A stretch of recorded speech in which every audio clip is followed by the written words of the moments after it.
আউযুবিল্লাহি মিনাশ শাইতানির অত্যন্ত রাজিম জরুরি বিসমিল্লাহির আলোচনা। রহমানির রহিম। শ্রোতা আশা বন্ধুরা, করি সবাই শুনবেন। টপিক্যাল অয়েলকে কি বলা হয় এটা নিয়ে প্রশ্ন ছিল। সেটা হচ্ছে টপিক্যাল অয়েলকে হেলিং অয়েল বলে।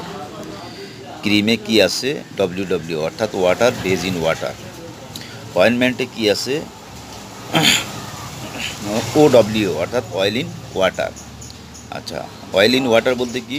পানির সাথে কি আছে? অয়েল আছে। আচ্ছা, আর জেলে কি আছে? সেটা একটা প্রশ্ন ছিল। ও ও অর্থাৎ অয়েল ইন অয়েল। ঠিক আছে, অয়েলের সাথে অয়েলই আছে।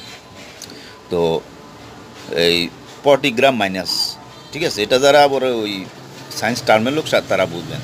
যাই হোক, গ্লুকোসামিন সালফেট এবং কন্ড্রয়েটিন সালফেট এগুলা ফুড সাপ্লিমেন্টের আওতায় পড়ে।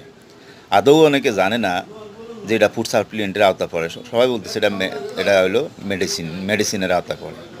নো, এটা হচ্ছে কি ফুড সাপ্লিমেন্টের আওতায় পড়ে। Glucosamine sulphate, chondroitin sulphate. MI তথা মায়োকার্ডিয়াল ইনফেকশন।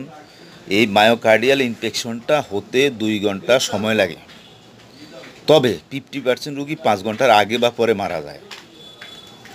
আচ্ছা, app.cycle-es.pro.mc।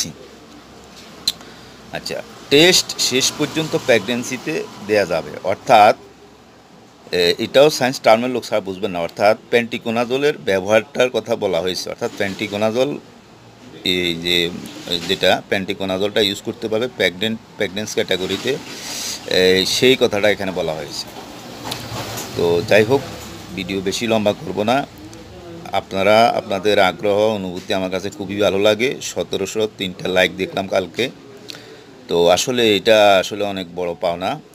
আর আমি বুঝতেছি আপনারা খুব সচেতন, কারণ আপনারা যেহেতু এই লাইক দেন, তো শেয়ার কমেন্টসটাও করবেন। হ্যাঁ, শেয়ারটা বেশি বেশি করবেন এবং পেজে ইন্টারেস্টেড দিবেন। তাহলে মনে করেন আপনার শেয়ারের জন্য আরেকজন জিনিসটা জানলো এবং উপকৃত হলো। এতে করে আপনারও সওয়াব হবে।